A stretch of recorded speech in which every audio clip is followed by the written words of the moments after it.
letting you know, man. When somebody cold-blooded, well, I am the cold-blooded Richter scale. I will let you know when some cold-blooded shit going on. You understand me? Yes, I will. Yes, I will, sir. Yes, sir. VTSV Auto, Mr. Tom with his sidekick, Body by Vic over here doing things with these new Billy hinges, man. Come on, man. Come on now, man. Hello.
Fittings, you know, it was 4 fittings that was out of stock. We waiting on a few pressure sensor fittings to come in, and we ready to rock. These are the new PTF braided lines.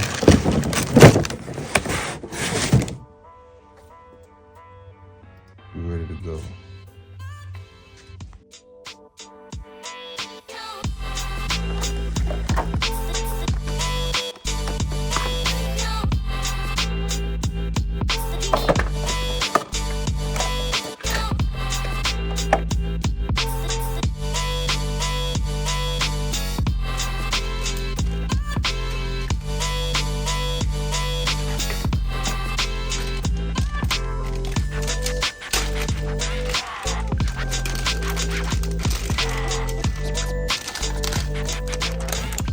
Good.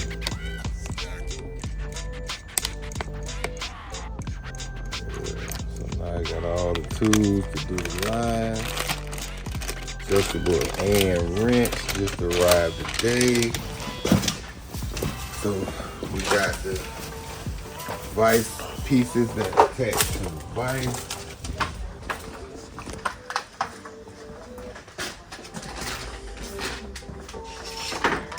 Show you how these go together on the bike.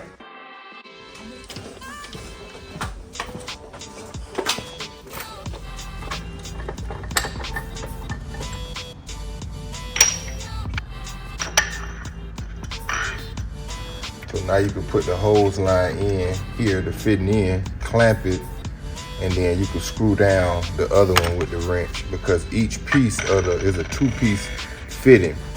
One screws into the other. So one side you're gonna have to hold still while you tighten the other side. That's what this does.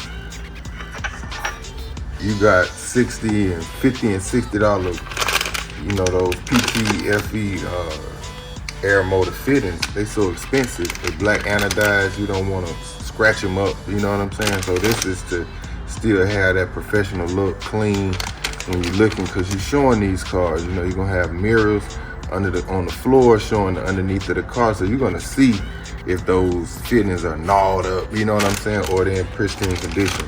You know, this is how you keep them looking like new. And these are billet aluminum. Those are aluminum pieces too, so it can damage easy. You know, that's a lot softer than steel, so you kind of want to be careful. And then, you know, you're not cranking it down the hardest ever. You know what I'm saying? You just want to get it tight to its capacity where you got a good seal. So we ready to go now, man. VTSV Auto, y'all see the brand. We're building our pump. It's a real dope pump set up with the brushless controller. You know, I really like it.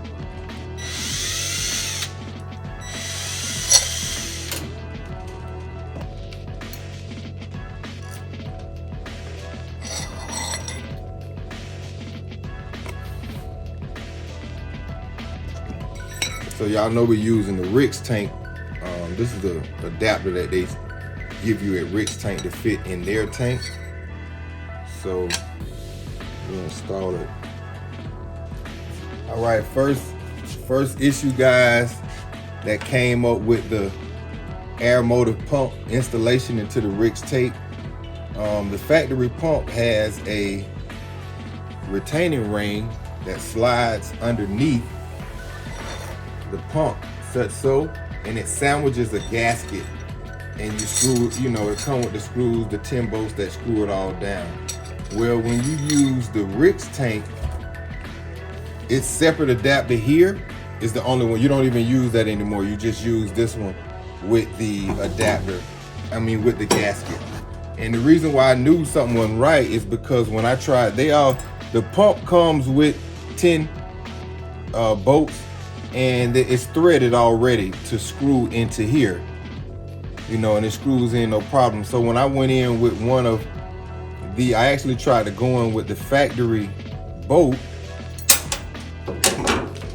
into the Rix tank, and I knew it wasn't right because it wouldn't screw in. The threads are different, you know. So I called Rick and them up, you know, I'm an authorized dealer of these tanks, so we gave him a call real quick, and he sent me an email to show me the design that does away with the lower ring, and then you come in with the gasket on top.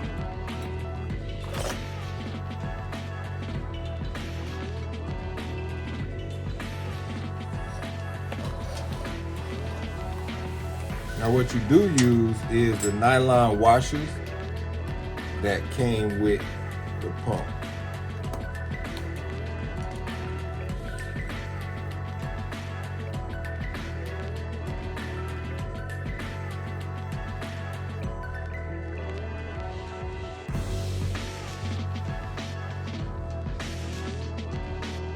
Okay, after all of the trial and error, we got the pump installed to the air motive, adapter plate snugged down. We got the O-ring inside already. So we just bring this down inside.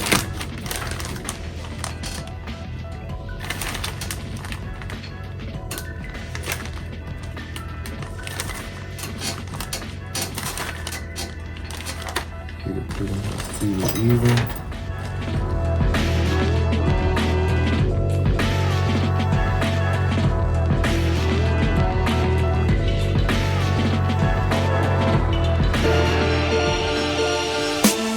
Got the pump installed. We went over that earlier. I just wanted to show you guys, you know, our next step. What I'm doing is plumbing the vehicle. We're using all PTFE line, all air motive fittings. You know, you can check out some of their links. I like their fittings because of their, you know, like their porting of the fittings to give you more fuel delivery, the way that they mill the insides of them. You can kind of check that out at your own time, but Yeah, this is a eliminator air motive pump. It does like 1900 carbureted, 1400 max horsepower forced induction, so it's more than enough from what we need. It also is a brushless pump that has a controller that controls it where, you know, based off of the engine demand, it gives you the fuel that you need, so it's not just dumping all of that fuel all at the same time. So this is a dash 10 OBR port, ORB, you know, O-ring fitting. So we do have the air motive fitting for that, which is going to be a dash 10 ORB, and then we'll have the AM fitting dash 10 on the outside that we could, you know, come in with either our 30 or our 45 degree dash 10. We're using all dash 10 for the main. We also going to use a dash 8 for the return. You know, we also, you know, you guys know we're using the rig tank. I really like the tank, you know, the way that it's, you know, very clean. How they, you know, manufactured is a nice looking tank. All the welds are great, and then it's functional as well. This is another ORB. This bung here, this can, you know, you can use this for your return coming back into the pump. You know, even though the LT5 was a returnless pump, the style of pump that they make with the horsepower is kind of limited. You know, so we did go with the big boy eliminator with the regulator, so it's all going to be a nice, you know, nice setup. And then if you decide to, you know, grow, if you decide to, you know, port it and, you know, do anything to the switch out the pulleys on it, you know, and get more horsepower, more boost, you know, his motor's already, the fuel system is done. It can adjust and handle any growth that he want to do. So I doubt it. I think the LT5 is more than enough for what we're doing, but, you know, build it once, we'll never have to go back and change this pump out. So yeah. Also, you know, I was talking to the tech guys with air motive, and see a lot of people use the WD-40, and it's probably good, but the guy told me he didn't like that. He liked to use a silicone lubricant, so we went out and got the silicone lubricant to, you know, lube up those O-rings before we do a final tighten down on them. You know, then we also purchased a vibrant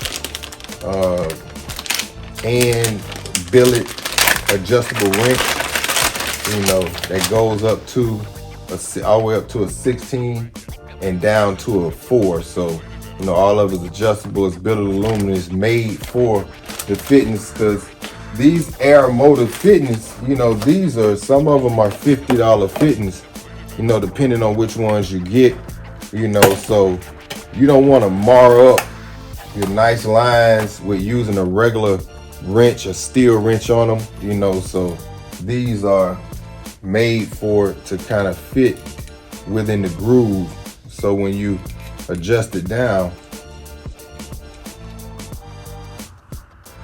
you know, you can tighten it down. You don't have to worry about marring up your finish, you know, on your you know, on your nice lines. So yeah, so we got the ORB to the dash 10 AM fitting installed on the 1909 fuel pump, and we got some, you know, dash 10 fittings, different angles to clock the holes, you know, in the direction that we want. You know, we installed the PTF lines, you know, so when I plumb it, you know, I want to make sure, you know, everything is plumbed and it's accurate. You know how we do here, VTSV Auto the right way. But, you know, the return line, ORB for the tank, dash 8 AN, so you can go ahead and screw in your return line when it comes out. So with the lube, you know, they say a little goes a long way, so you don't have to, you know, drench it, you know, just a little. They actually told me, like, with a lot of this stuff, like, you don't even have to use this. I'm like, what? But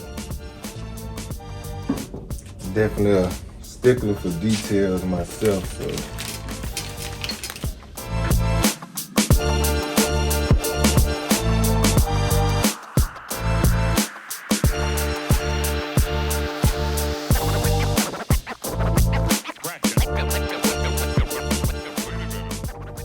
So you can see we got a dash 10 ORB, which is the fitting size for the tank, reduced down to a dash 8 AN fitting that we're gonna run the return line to.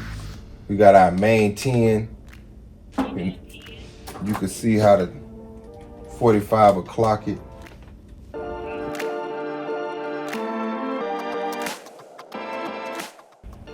So we'll clock our fuel fitting to be sitting over here in the cut.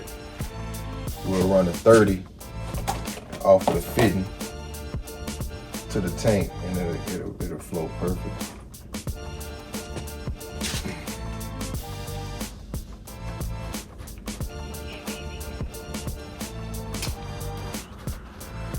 VTSV Auto, plumbing fuel lines the right way, baby. Air motor, only the best product.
do know somebody just paint her on.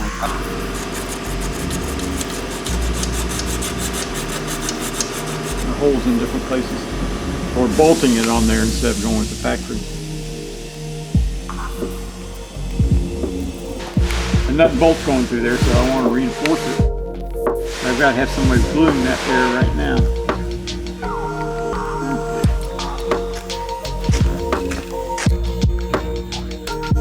That's the fiberglass mat. This is the fiberglass resin. All mixed up.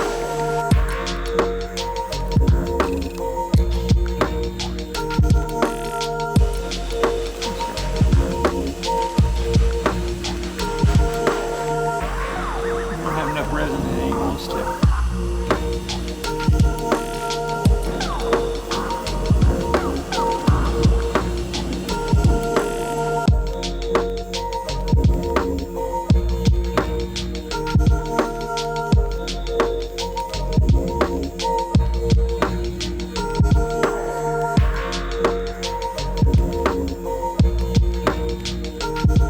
You don't want to cut this stuff. You're doing a bigger piece, you always want to shred the edges where it feathers out and gets better adhesion.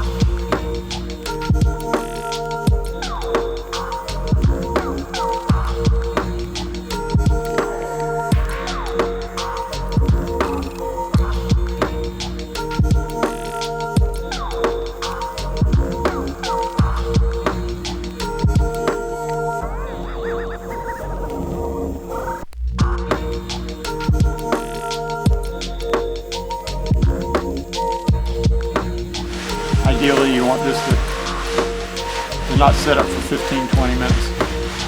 The fiber's just there to reinforce the resin.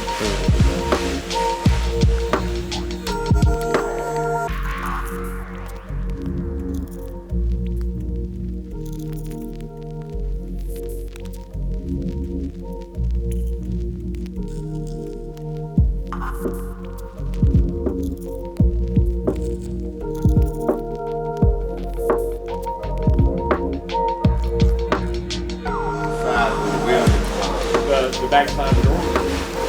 Back side of the door.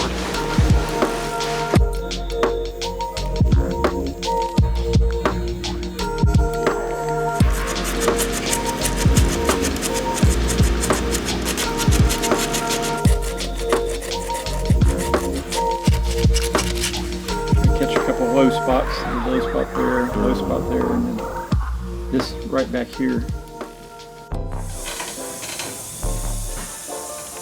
I put a dab of filler right there.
on, snug them down, you like what you see.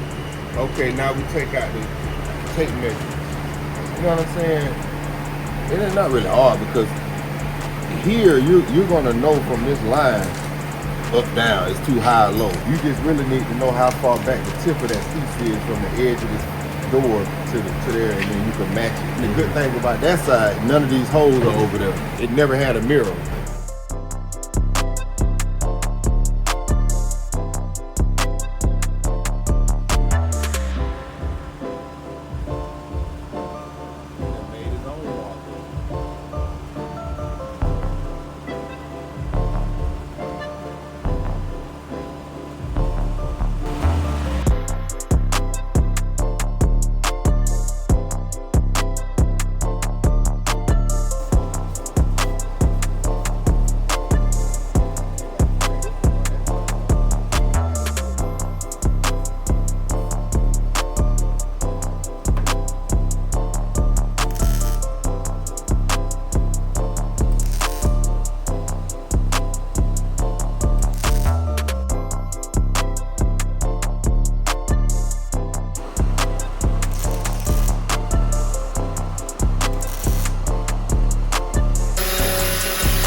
see we got the motor in. We put our billet pass through that I really like using on these cars. I did notice though that the size of the harness wires for one of these, for the Chevy connecting cruise harness, is a lot bigger diameter going through that smaller hole. So what I'm gonna do is funnel the wires from the inside out to see can I make all my connections and keep all my other harness pieces inside. But we had to clean up the holes. A lot of times when you paint things, the holes and the threads get paint inside of them, so the bolts going through, you gotta clean it out, you gotta tap it out, you know, so I had to do that to get all of that stuff back on lined up, but we got it snugged up, and now I'm gonna go get those lines and funnel it through. Also, we got the steering column inside the car. We actually kind of test fitted it, but I'm gonna go ahead and put everything on for sure, get everything bolted up, and make sure we don't have any clearance issues with the exhaust manifolds. The exhaust manifold is pretty close to that steering column, but it looks like we got it, but I'm gonna just double, triple check. Okay guys, we've been working at it. I tapped all of the steering column holes out. Got the steering column mounted in the position, bolted up to where it's gonna be. Even though we're using a brand new steering column, we just wanted to mock it up because you can see how close that exhaust manifold is, but it's not touching at all. It's not touching at all, so it's pretty much where it's gonna line up at, so you can kind of see.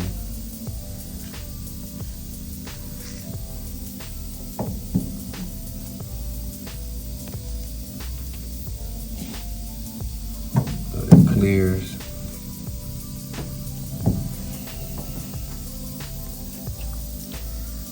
So yeah, we're gonna order those 1-inch 48 spline.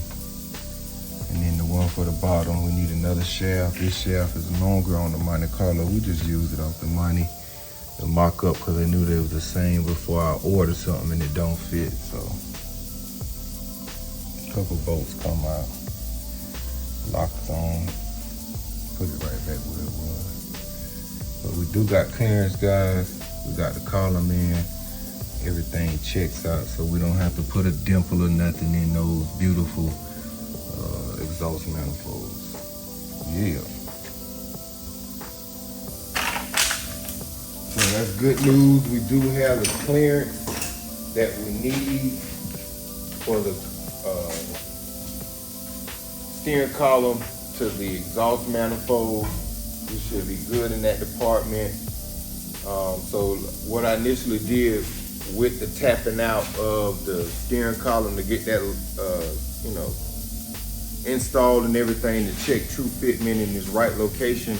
I also installed the billet pass-through to get a real fitment check of the wires to make sure how much of the modification we got to do to the front plate. So, as I said before, the Holley ECU cables are a lot smaller than what it is for the big harness for the Chevrolet Performance part.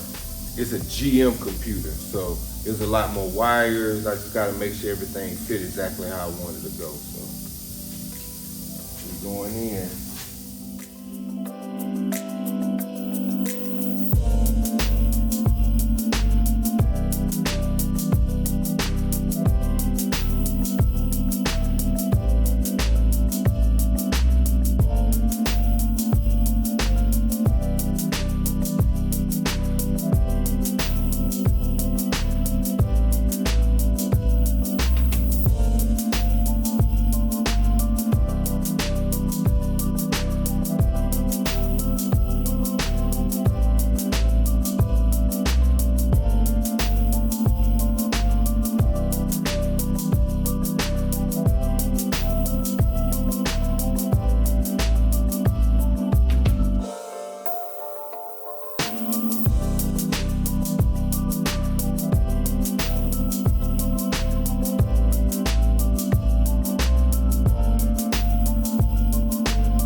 VTSV Auto.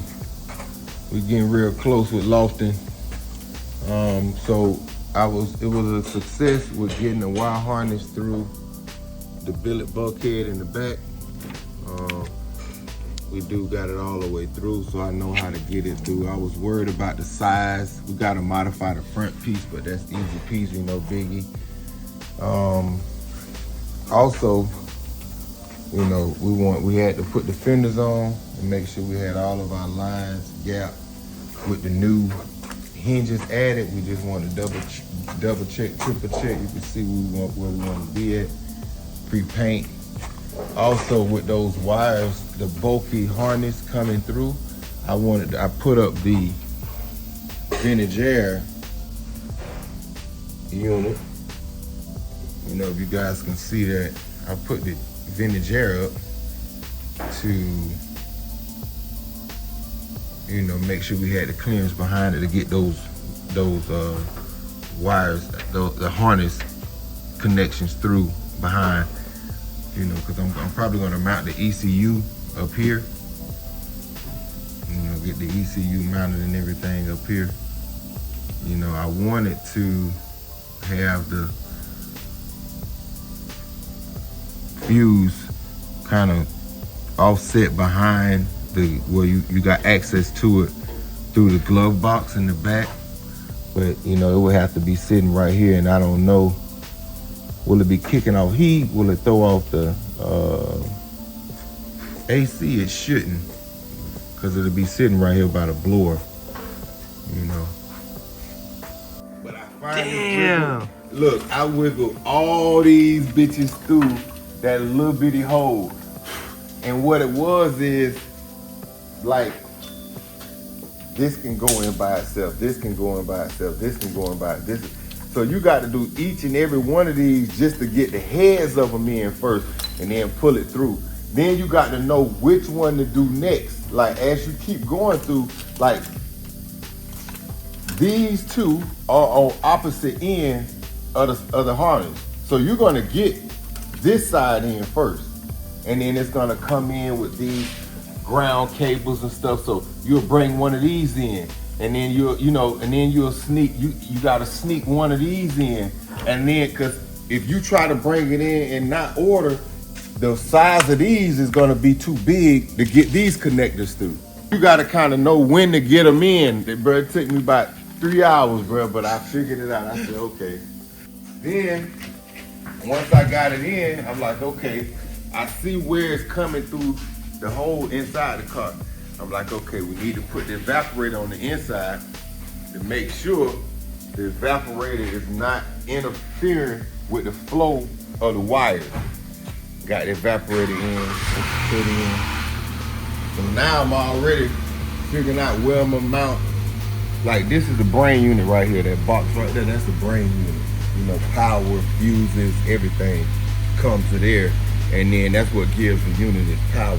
You know what I'm saying? And then the computer, once you wire it into the computer and you give it its ignition switched, when you hit the start, it'll start up because it got power, but you give it its power right here. That cable right there, that's the one that connects to the transmission cable where they communicate. The TCU and the ECU communicate by that cable there. Connect all of that stuff is good. So now I need to start working on the fuse box, the new fuse box, because we got a dope ass fuse box. Highway 22 is a modular box. It ain't like the regular fuse, kind of like what we did on wheel car. You know what I'm saying? It ain't like that one where it's a fuse, it's a wire harness that's made as an exact fit for the car. So it's all loom like this, you know, in different, where it's all, you know, zip tied in different sections, but the wires that's gonna go in the air, they know where it got to go, so it's exact. This one is not like that. This one is a modular box, like it looks like a brain unit to the Dakota Digital, and it's all labeled, lights, relay, part, you know, all the functions and extra functions that's on it. And then now you run the wires. You run each wire to the component individually. So that gives us the ability to put the fuse panel in the trunk, by under the seat. You know, whatever is the best location for it. And then from that point, wherever you decided to, you pick the flow of how the wires go. You know what I'm saying? Obviously, your AC evaporator wire is going to have to, if it's mounted on this side, it's going to have to go over here. But if you got your steering column, if your fuse panel's in the back, it either can come up and go over, or it can come up and make a new highway on that side. You see what I'm saying? Like, you can run it however you want, whatever you know, configuration that works best for the car. You know, obviously I want to put the seat in just to know how the seat bolts to kind of go around that stuff if need be. You know what I'm saying? But I do see that underneath the seat is a channel right here. So I should be able to run a lot of stuff within that channel and don't even mess up the flow of where the seat is going to be at. You know what I'm saying? Where you don't want to get everything put in, wired up, flowed out, and then when you put the seat in the car, it's pinching the wires. You know what I'm saying? So you don't see it on this side right here. You don't see anything right here. But look at that area over there in that same area. You see that little hook? You see this area right here? Look at that side over there. You see that little little hook piece? That's for a wire harness. The rear connection cables to your brake lights and trunk pop and all of that stuff, it was a wire that ran from the factory fuse panel that was up here. It was a, you know, like a bundle of wires that went all to the back, and it was under that hook. But that's the factory harness. When you know, they knew exactly where their flow was because their fuse panel was here. Our fuse panel is gonna be in the trunk. So now those, you know, the flow of it changes because the position of it changes. You know what I'm saying? I prefer the fuse panel in the trunk for serviceability. I got access to it. It's right here. It's like an amplifier that I can go in and tweak and touch, tune, or crossover. You know what? That's how I see a lot of this stuff. That's where my first love of wiring came from. I used to hook up radios and shit in cars when I was in college. You know what I'm saying? That was my little hustle in there. So I'm into, you know, wiring and all of that stuff there. And then once we did the wire harness ECU set up on wheel car, that gave me the understanding of wiring, integrating the wire harness of a computerized motor into the wire harness of a car, making it work, talk, push button start, you know, all of that stuff, which is not really hard. Like, I don't want to sound like it takes a rocket science to do it. It's just more understanding how to wire. You know, a lot of the times I kind of describe wiring up a car as like 10 amps in a car. Like, you know what I'm saying? Like, you might have like your AC evaporator, that's an amplifier. You know, the same way an amp takes power, it takes the power, it takes the ground, and you need a switch to be able to turn it on and off. But those other two got to be constant. The power and the ground got to be constant. So every component, electrical component, in my eyes, I see it as an amplifier. I got to get power to it, how it wants power. Some things, you know, fuel pump, same way, power, ground, and then you need to give it a switch power. But, you know, each one of those bigger components has a relay. You know what I'm saying? So the relay is kind of like a protection for it, you know, just to kind of keep stuff in order. If electrical surge goes through the wrong way, okay, that you'll pop the relay before you'll burn up a component and maybe start a fire. You know what I'm saying? But same shit, you know what I'm saying? Once you understand it, you know, wiring of a car, you know, adding stuff to it, taking it away, it becomes easier. And then the type of harness that we have from American Automotive, which we're dealer of, if you need some dope stuff, let us know. Get adjusted here, get it in, we'll get you right. Okay. But those type of harnesses are labeled. All of the wires are labeled. You know what I'm saying? So even if you're not 100% the savviest with wiring, if you're a person that's willing to read the instructions, you can get it done. You can get it done. If you tinkering, your mind already know you can get it done. So today we got a lot of stuff done. We got the motor in, we got the wire harness in, we got fitment checks. We put the exhaust manifolds back on. We had to take those off to get it into the car. We got them on. We realized at that point that, oh, I even forgot to tell you about that, though. we realized once we seen how close this was to the flow of the drive shaft, I'm like, man, we're gonna have a clearance issue. But Mr. Tom, the great Bobowski, we lined it up to realize that the steering column is offset. If this steering column was in the middle, it'd hit. But being that it's fact, we bolted it in, everything. I had to tap all the holes out, quarter 20. We bolted it in. We went and got this little pipe. Look, perfect. Close, but you got a ½ an inch on this side. A little bit over 5/16, you know, on that side. So, and Tom, I went and took it off the wheel car. Oh, you tried it? I put it on. Okay. I got it on video. It's on there. I got it on video. I got a lot of shit on that video, bro. I don't know because you already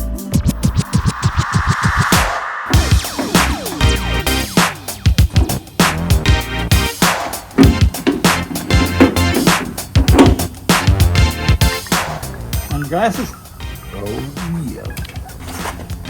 And then we got this nasty. I'm gonna let Mr. Tom. He found it. My shop. We got big gap right here. Could you push that top in? Good. Gotta rotate the tip a little bit. This is supposed to be down here. You got the metal plates welded in. And the other one, this was all the way down on top of this.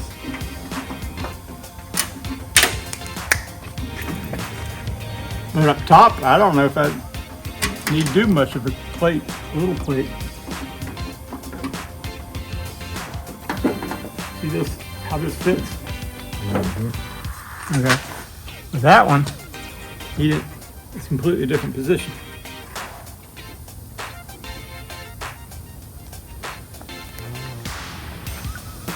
Has it been cut? No. Where this whole plate's higher. As long as it matches up with the striker. Yeah, you just gonna have to do more work. You know, I just have to weld a little piece for this to rest on. That way it matches this. It comes out. Maybe from this edge across. Do you want me to tighten this down? You don't need to. This plate's higher. Because if it was in the same spot, this It'd be red. this lip is factory. Yeah. So that would be right down. That's got it fitting right down the groove and nice tight cap there. So this is original GM, and this is a Camaro latch. It's completely different. Now that Ryan made fabricated a plate out here, but it didn't match up in here. The original one was taller. It wasn't the same as Camaro. So that was the only problem there. And I filled it in down here, and then I started looking, and I didn't want this showing. That looked bad to me. And this piece has to flex. I can't show it to you, but this piece here has a spring on it, and it moves.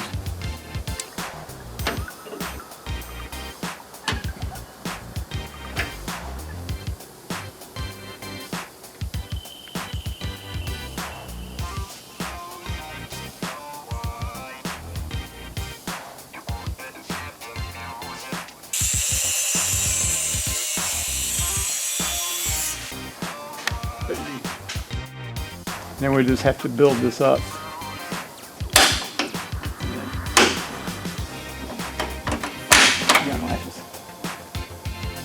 The bottom of the thing here, so the striker can't go above this point.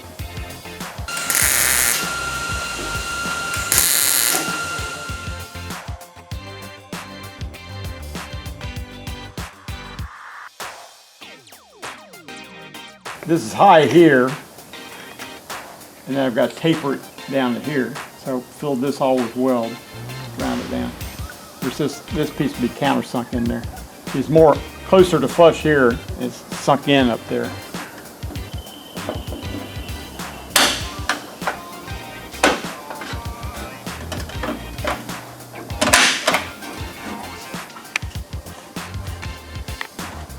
They thought I did a couple just to get going.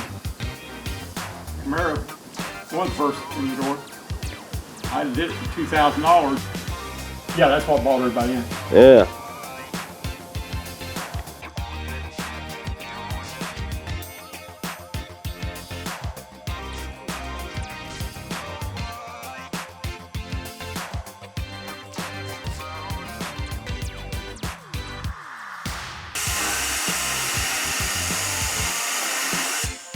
What I did here is that hook piece was down here. I just cut that loose and moved it up before it fit right on.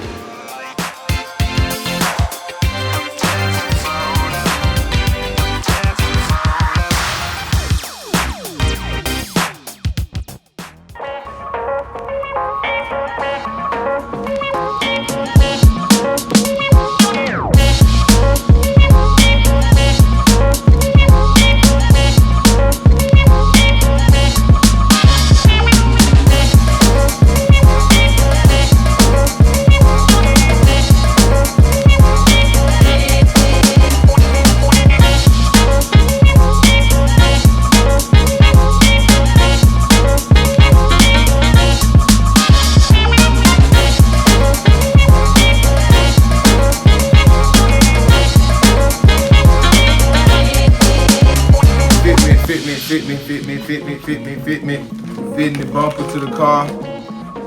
We just assembled it. You know, we took everything apart that was in the bumper. We got the bumpers chrome plated.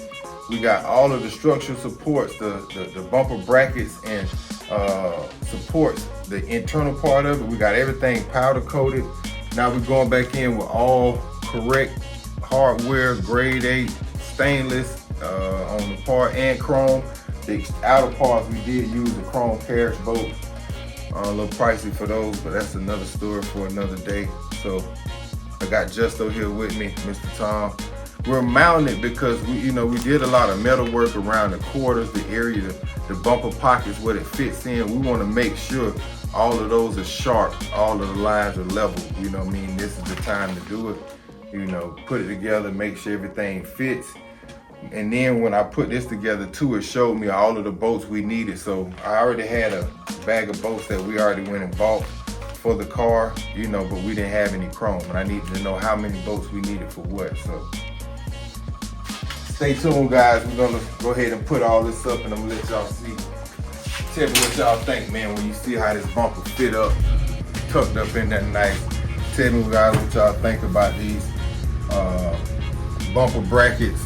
I'm also thinking about, now that I put it together, being that the frame is gonna be painted, I'm also thinking about painting these brackets too. At minimum, we could paint these because you'll see those. This one you're not gonna see because it's behind the bracket, so we might don't have to paint this one, but I'm thinking about still scuffing both of the front and rear bumper brackets that bolt to the frame, paint these because you're gonna be able to see these underneath, but the interior color is black, so the fact that it's powder coated black, it still is gonna look good. I'm just gonna put everything together, see how it looks. That'll be a quick adjustment if we do gotta add a little color to it. Won't be nothing easy peasy, lemon squeezy, like my daughter say. Yeah. Mr. Tom, you ready?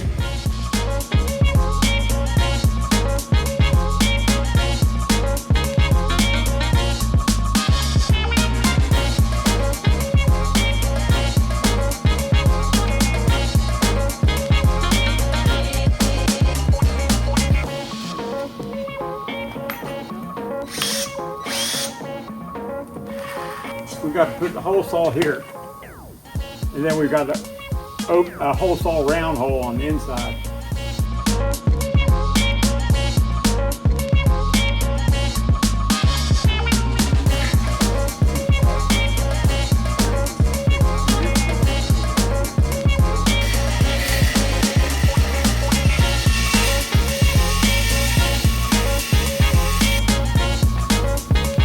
Right now, to make this line go in, you could just, we could just tweak it. Like right now, to make this line right here, line up right here, you just need to, and you said over there, you need to kind of tweak. Well, it's got to go up.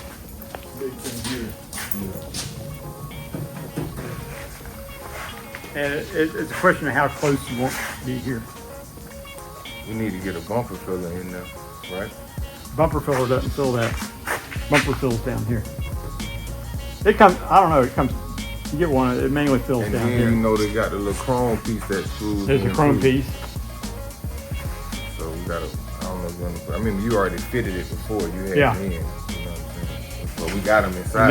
And then we'll put the gasket in it and put the trunk lid on again and make sure all this line right here is real crucial. make sure nothing's happening to that. But when we blocked it that time, you already had put the gasket in one time Yeah, before. I had the hood shut and everything and went over this and noticed that you still see black paint, so Yeah. I tried not to touch it. Picture with that thing on 6 there foot. looking like new money on there. Oh man. Oh man. I don't know, bro. We might have to. Looks good, everything fitting up, but we might have to paint this. You know, you gotta fill a piece. Passenger side is just used. I think we need it. And then where it bolts to the frame, you know, these we got powder coated, but you might need to paint those, Jack.